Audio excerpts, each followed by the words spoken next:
Grabe yung pigil hininga sa fifth set. Talagang nananatili pa rin ang kanilang pagiging championship experience pag sa mga gitgitan na mga laban.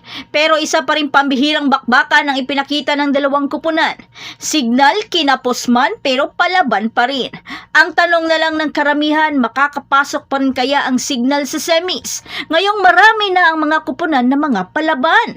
Ano sa palagay nyo?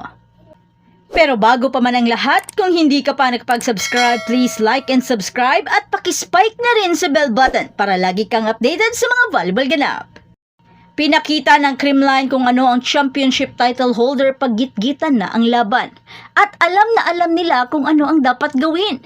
At sa isang mahusay na 5-set reverse sweep laban sa Signal, nasungkit nila ang panalo sa loob ng 5-setter match sa score na 26-28, 22-25. 25-22, 25-21 at 16-14 sa 2024 PVL All-Filipino Conference noong Martes sa Field Sports Arena. Ang defending champion ay sumakay sa career high na 38 points ni Tots Carlos, including 35 attacks with 3 blocks.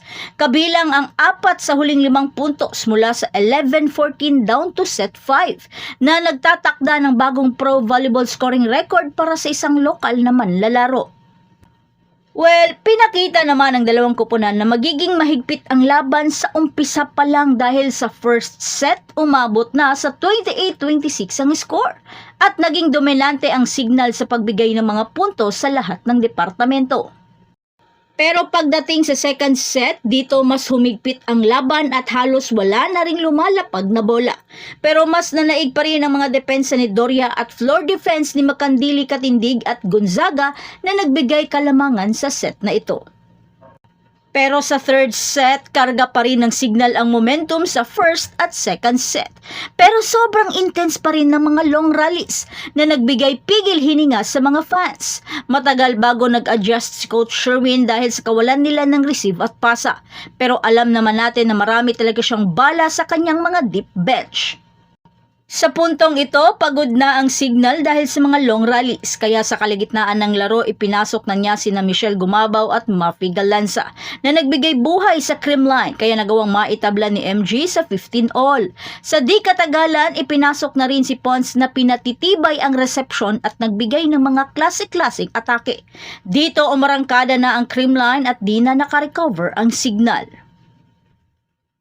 Sa fourth set, di pa rin matatawaran ng mga nakaka-intense na bakbakan. Sa set na ito, grabe yung ikinayod ni Jovelyn Gonzaga sa floor defense. Halos buwis-buhay niya itong iginapang mabuhay lamang ang bola. Pero Gemma at Pons ayaw paawat sa kanyang mga off-the-block hits. At bantay sarado na rin sina Molina at Gandler. Kaya nag-step up na si Rire Meneses upang maidikit ang score. Makailang beses itong nagbigay ng mga quick attack at hindi ito mapigilan ng mga cool smashers. Pero sa puntong ito makikitaan na ng pagod ang Signal, kaya kahit sa pancake save ni Don ay wala na itong nakuhang suporta. Kaya nagkusa na rin itong si Jel Cayuna upang tulungan ang kupunan. Pero Tots Carlos tinapos na rin sa isang combination play sa score na 21-25 at hiyawan ang lahat dahil nagawa nilang ma-extend sa fifth set. Sa huling set, dito na magkakaalaman dahil matibay at palakasan na lang ng stamina.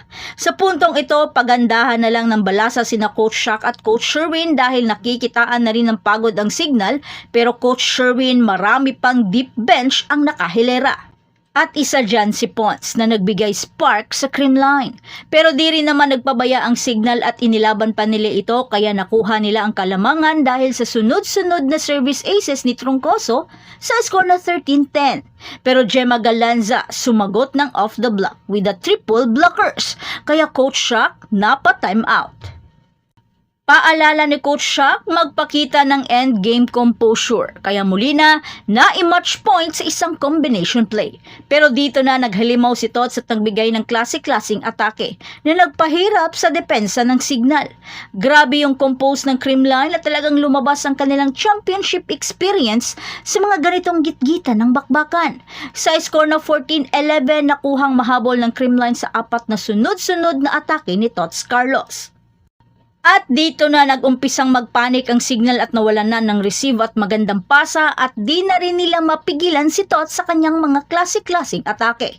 Hanggang sa nakuhang mahabol at maiblock ni Punks ang isang softball sana ni Molina, kaya nasungkit nila ang nakaka-intense at makapigil hininga na 5th set sa score na 14-16.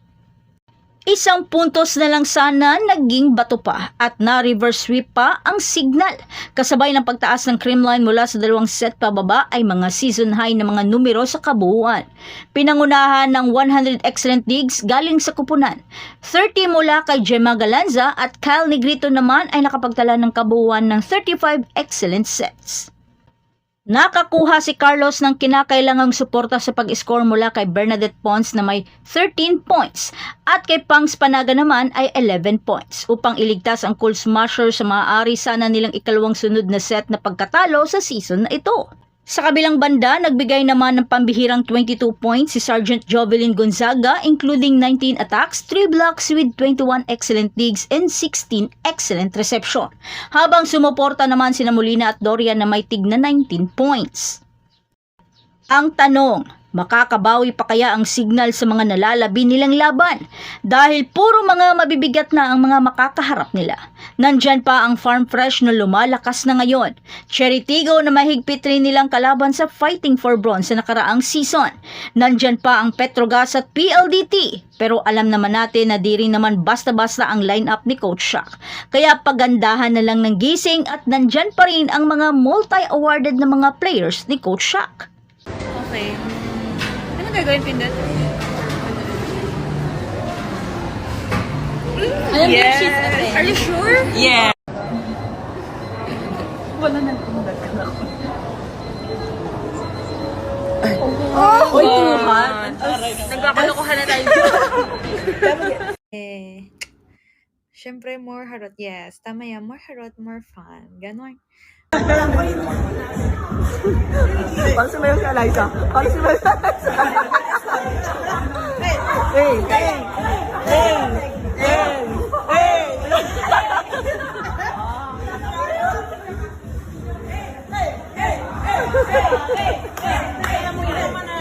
So that's it.